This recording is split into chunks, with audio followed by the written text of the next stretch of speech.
Tout autre chose à présent, c'est l'heure de notre rendez-vous hebdomadaire avec Reporter, TE2RE, le média de l'écologie, et Léa Gage aujourd'hui. Bonjour Léa. Bonjour Damien. Ce matin, on va revenir sur cette étude consacrée à l'exposition aux pesticides à proximité des vignes en France. Oui, alors déjà, on avait des forts soupçons, mais maintenant c'est confirmé.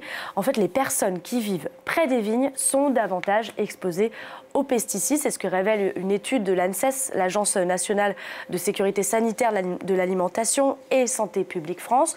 Plus on habite à proximité des vignes, plus on est exposé aux pesticides. Alors dans le détail et dans l'article qui a été fait par notre journaliste Marie Astier, donc cette étude elle a été menée sur 265 sites dans 6 régions viticoles en France métropolitaine, donc c'est vraiment d'une grande ampleur.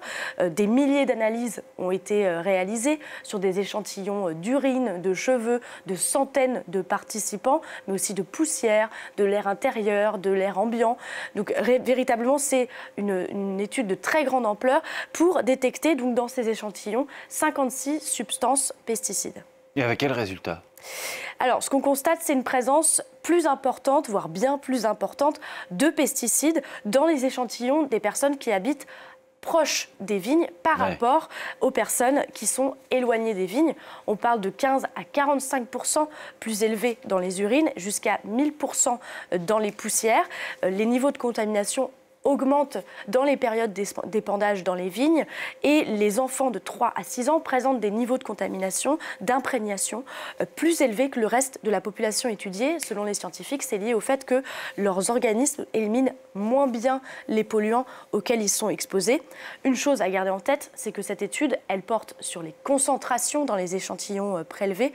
Elle ne porte pas sur les risques sanitaires qui pourraient être liés à ces concentrations de pesticides. Oui, c'est juste un constat, une photo, mais pas vraiment l'état de santé des personnes qui ont été vues. Ces résultats, en tout cas, ils sont publiés dans un contexte de tension politique, toujours autour de l'enjeu de ces pesticides en France. Et oui, les pesticides, ça déchaîne les passions en France. D'ailleurs, les auteurs de l'étude sont restés assez prudents sur l'interprétation à faire de ces résultats, surtout parce que aussi on est dans une actualité toujours brûlante sur les pesticides. Vous vous souvenez, en été, il y a eu cette mobilisation assez forte contre la loi du plomb qui portait notamment une mesure de réintroduction de certains pesticides interdits en France, avant que ce ne soit censuré par le Conseil constitutionnel sur cette mesure.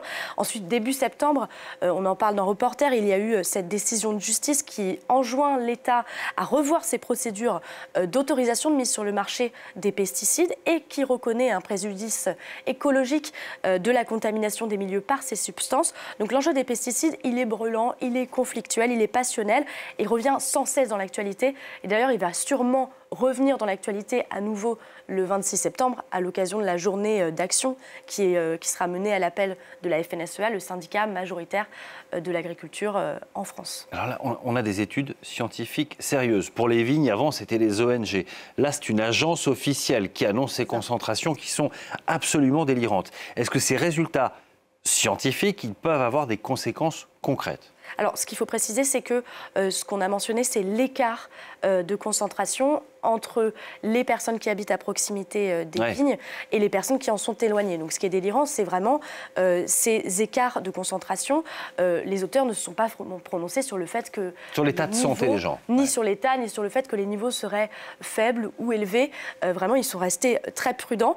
Mais chaque étude scientifique, quelle qu'elle soit sur les pesticides, elle est vraiment observée de très près par les politiques, par les syndicats agricoles, par les organisations écologistes qui luttent contre l'usage des pesticides et qui dénoncent les conséquences de cet usage des pesticides, et même par les collectifs de riverains qui habitent proches des champs traités et qui s'inquiètent de l'impact des pesticides, notamment qui s'inquiètent du fait que l'exposition aux pesticides serait liée à des cas de cancer quand ils habitent à proximité des champs traités. Et puis, une étude d'une telle ampleur avec ces résultats, ça peut aussi influencer des décisions politiques, des décisions de politique publique par rapport aux pesticides. Par exemple, d'imaginer revoir les distances par rapport aux habitations entre les lieux d'épandage et les lieux d'habitation. Éviter les cocktails de certains produits aussi. Exactement, donc ça peut vraiment influencer les décisions politiques. D'ailleurs, les auteurs de l'étude font des recommandations et en particulier, ils recommandent de limiter l'usage des pesticides au strict nécessaire. Merci beaucoup, Léa.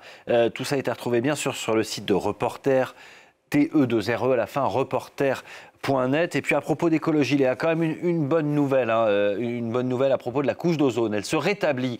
Son trou devrait même complètement disparaître d'ici 25 ans. C'est ce qu'a annoncé hier l'Organisation météorologique mondiale à l'occasion de la Journée mondiale de l'ozone. Cette couche d'ozone agit comme un bouclier pour notre planète, indispensable à la vie sur Terre.